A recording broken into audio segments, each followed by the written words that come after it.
Assalamualaikum warahmatullahi wabarakatuh. Selamat pagi.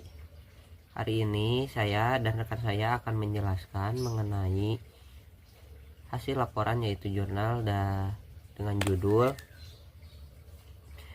Analisis Konsep Dasar Bahasa Indonesia Melalui Pendekatan Kontekstual di Sekolah Dasar. Sebelumnya, izin memperkenalkan diri terlebih dahulu. Perkenalkan, nama saya Ginarija Atorik bersama rekan saya yaitu Fadil Sofian Alfariji. Nah, judul jurnal saya dan rekan saya yaitu Analisis Konsep Dasar Bahasa Indonesia Melalui Pendekatan Kontekstual di Sekolah Dasar. Mengapa kita memilih judul ini? Karena pendekatan kontekstual memungkinkan siswa untuk mengaitkan konsep dasar bahasa Indonesia dengan situasi nyata yang dapat meningkatkan pemahaman dan retensi informasi. Judul ini sejalan dengan kurikulum pendidikan yang menekankan pentingnya pembelajaran kontekstual sehingga siswa dapat memahami bahasa Indonesia dalam konteks kehidupan sehari-hari. Dengan menggunakan pendekatan kontekstual, siswa dapat mengembangkan keterampilan berbicara, mendengarkan, membaca, dan menulis secara lebih efektif. Nah, latar belakang dari penelitian ini yaitu penguasaan bahasa Indonesia sebagai bahasa nasional dan resmi sangat penting dalam pendidikan, terutama di sekolah dasar. Untuk membangun dasar literasi siswa, pendekatan kontekstual dianggap efektif karena memungkinkan siswa belajar melalui pengalaman nyata, aktif dalam proses belajar, dan memahami penggunaan bahasa dalam konteks sosial. Penelitian menunjukkan bahwa pendekatan ini dapat meningkatkan pemahaman siswa terhadap kosakata dan struktur bahasa, serta motivasi belajar. Namun tantangan dalam implementasinya meliputi kesiapan guru dan ketersediaan materi. Penelitian ini bertujuan menerapkan penerapan pendekatan kontekstual dan faktor-faktor yang mempengaruhi efektivitasnya dengan harapan dapat memberikan kontribusi positif bagi pengembangan metode pembelajaran yang interaktif dan relevan di era modern. Metode dari penelitian ini menggunakan pendekatan kualitatif untuk menganalisis penerapan konsep dasar bahasa Indonesia melalui pendekatan kontekstual di sekolah dasar. Penelitian ini fokus pada beberapa sekolah dasar yang menerapkan pendekatan kontekstual dalam pembelajaran bahasa Indonesia. Subjek penelitian terdiri dari guru bahasa Indonesia dan siswa kelas 4 dan 5. Teknik pengumpulan data meliputi wawancara semi terstruktur dengan guru dan siswa, observasi langsung di kelas, serta pengumpulan materi ajar dan rencana pelajaran untuk memahami penerapan pembelajaran kontekstual. Nah, tujuan dari penelitian ini adalah pendekatan kontekstual memungkinkan siswa untuk mengaitkan konsep dasar bahasa Indonesia dengan situasi nyata yang dapat meningkatkan pemahaman dan retensi informasi. Judul ini sejalan dengan kurikulum pendidikan yang menekankan pentingnya pembelajaran kontekstual sehingga siswa dapat memahami bahasa Indonesia dalam konteks kehidupan sehari-hari. Nah, sekarang dari hasil dan diskusi. Hasil dari penelitian ini yaitu pendekatan keterlibatan siswa, peningkatan keterlibatan siswa dalam pembelajaran konsep dasar Indonesia melalui pendekatan kontekstual di sekolah dasar terbukti signifikan. Peningkatan ini mengaitkan materi pembelajaran dengan pengalaman sehari-hari siswa, menjadikannya lebih relevan dan menarik. Contohnya saat belajar nilai-nilai Pancasila, siswa mendiskusikan penerapannya dalam kehidupan seperti gotong royong. Metode pembelajaran ini melibatkan interaksi sosial seperti kerja kelompok dan proyek kolaboratif, juga meningkatkan keterlibatan siswa. Mereka merasa lebih termotivasi ketika dapat berkontribusi dalam kelompok dan melihat hasil kerja mereka. Dengan demikian, pendekatan kontekstual tidak hanya memperdalam pemahaman konsep, tetapi juga membangun keterampilan sosial dan rasa percaya diri siswa, menciptakan pengalaman belajar yang lebih bermakna dan efektif. Nah, masih dari hasil penelitian yaitu strategi pengajaran yang beragam. Strategi pengajaran yang beragam dalam analisis konsep dasar Indonesia melalui pembelajaran kontekstual di sekolah dasar sangat penting untuk menciptakan pengalaman belajar yang efektif dan menarik. Dengan menggunakan metode seperti diskusi kelompok, proyek kolaboratif, dan pembelajaran berbasis masalah, guru dapat memenuhi kebutuhan belajar yang berbeda di antara siswa. Contohnya dalam pembelajaran keragaman budaya, siswa dapat melakukan penelitian dan presentasi tentang budaya daerah tertentu. Selain itu, penggunaan media dan teknologi seperti video Peta digital dapat memperkaya pengalaman belajar dan memudahkan pemahaman konsep. Strategi ini tidak hanya membuat pembelajaran lebih menarik, tetapi juga membantu siswa mengaitkan teori dalam praktik, meningkatkan relevansi materi dalam kehidupan sehari-hari. Dengan demikian, penerapan berbagai strategi pengajaran dalam pendekatan kontekstual dapat meningkatkan efektivitas pembelajaran konsep dasar Indonesia di sekolah dasar.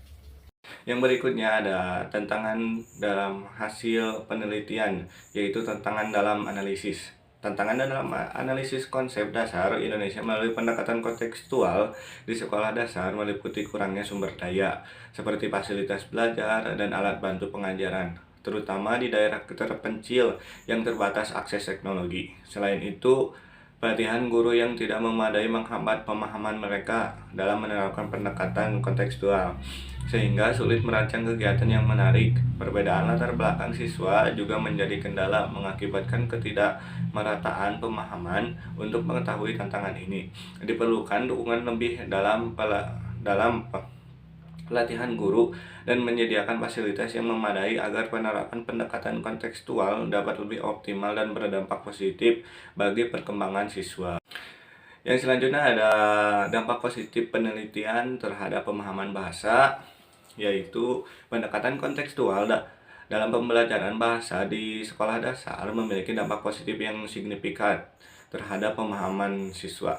Dengan mengaitkan materi pelajaran dengan pengalaman sehari-hari, siswa dapat lebih mudah memahami dan menerapkan kosakata baru dalam konteks yang relevan, seperti diskusi tentang kegiatan di rumah atau sekolah. Peningkatan ini juga meningkatkan keterlibatan siswa melalui diskusi kelompok dan proyek kolaboratif, yang mendorong mereka untuk berbagi ide dan memperluas wawasan bahasa. Umpan balik menunjukkan bahwa siswa merasa lebih percaya diri dalam menggunakan bahasa Indonesia ketika materi pelajaran relevan dengan kehidupan mereka secara keseluruhan.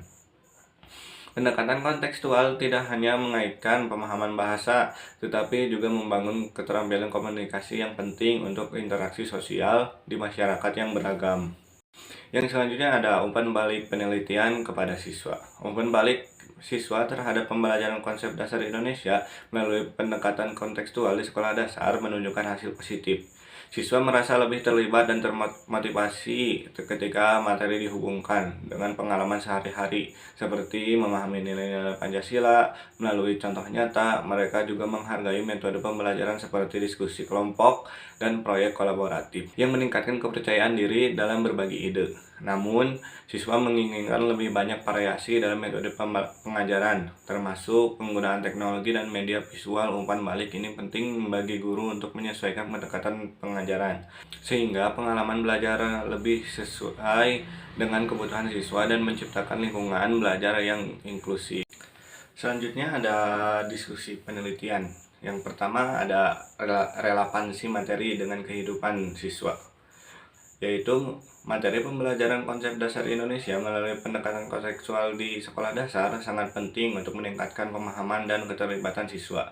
Dengan mengaitkan materi pembelajaran dengan pengalaman sehari-hari, siswa dapat melihat relevansi konsep yang diajarkan dalam kehidupan mereka. Contohnya, saat mempelajari nilai-nilai Pancasila, siswa dapat melakukan penerapannya dalam kegiatan gotong royong atau sikap saling menghormati. Penggunaan contoh lokal seperti budaya dan tradisi di sekitar siswa juga membantu mereka mengenali dan menghargai warisan budaya seperti tarian daerah atau makanan khas. Pendekatan ini membuat pembelajaran lebih menarik dan mendorong siswa untuk aktif berpartisipasi, sehingga mereka merasa lebih terlibat dan termotivasi. Dengan demikian, relevansi materi dengan kehidupan siswa yang menjadi kunci untuk menciptakan pengalaman belajar yang bermakna dan efektif. Yang kedua dari diskusi penelitian ada diversifikasi strategi pengajaran. Yang pertama ada pembelajaran berbasis proyek. Siswa belajar dalam kelompok untuk menyelesaikan proyek yang relevan. Contoh membuat presentasi tentang keragaman budaya Indonesia. Yang kedua, diskusi kelompok. Siswa berdiskusi dalam kelompok kecil untuk membahas topik tertentu. Contoh diskusi tentang nilai-nilai Pancasila dan penerapannya. Yang ketiga ada pembelajaran berbasis masalah Siswa dihadapkan pada masalah nyata yang harus dipecahkan. Contoh, mengidentifikasi masalah lingkungan di sekitar sekolah dan merancang solusi. Yang keempat, ada penggunaan media dan teknologi memanfaatkan alat bantu, visual, dan teknologi dalam pembelajaran. Contohnya, menggunakan video dan aplikasi interaktif untuk menjelaskan geografi Indonesia. Yang kelima, ada simulasi dan role play. Siswa berperan dalam situasi tertentu untuk memahami konsep. Contohnya, ada simulasi pertemuan desa untuk membahas masalah sosial dan budaya. Yang ketiga, dari diskusi penelitian ada tantangan dalam implementasi. Yang pertama, kurangnya sumber daya. Sekolah di daerah terpencil seringkali kekurangan akses terhadap buku, alat peraga, dan teknologi informasi yang memadai. Yang kedua, ada pelatihan guru yang terbatas. Banyak guru belum mendapatkan pelatihan yang cukup untuk menerapkan pendekatan kontekstual sehingga kesulitan dalam merancang pembelajaran yang efektif. Yang ketiga, ada variasi latar belakang siswa, yaitu perbedaan sosial dan budaya siswa dapat menyulitkan penyampaian materi yang relevan dan mudah dipahami oleh semua. Yang keempat, ada keterlibatan waktu, yaitu kurikulum yang padat, membatasi waktu untuk menerapkan pendekatan kontekstual secara mendalam, mengurangi efektivitas pembelajaran. Yang kelima, ada resistensi terhadap perubahan, yaitu beberapa guru dan pihak sekolah enggan mengubah metode pengajaran tradisional meskipun pendekatan kontekstual lebih efektif. Yang keempat, dari diskusi penelitian, yaitu ada peningkatan keterampilan berbahasa. Yang pertama, keterampilan mendengarkan. Siswa dilatih untuk mendengarkan secara aktif melalui diskusi dan presentasi. Contohnya, mendengarkan presentasi teman tentang budaya, daerah, dan memberikan umpan balik. Yang kedua, ada keterampilan berbicara. Siswa berlatih berbicara dalam konteks yang relevan yang mendapatkan kepercayaan diri. Contohnya, diskusi kelompok tentang nilai-nilai Pancasila dan penerapannya dalam kehidupan sehari-hari.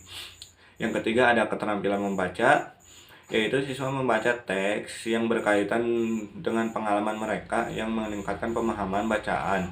Contohnya, membaca artikel tentang keragaman budaya Indonesia dan mendiskusikannya di kelas. Yang keempat, ada keterampilan menulis, di mana siswa menulis laporan atau refleksi tentang pengalaman belajar mereka yang memperkuat kemampuan menulis. Contohnya, menulis esai tentang pengalaman dalam proyek kelompok mengenai budaya lokal.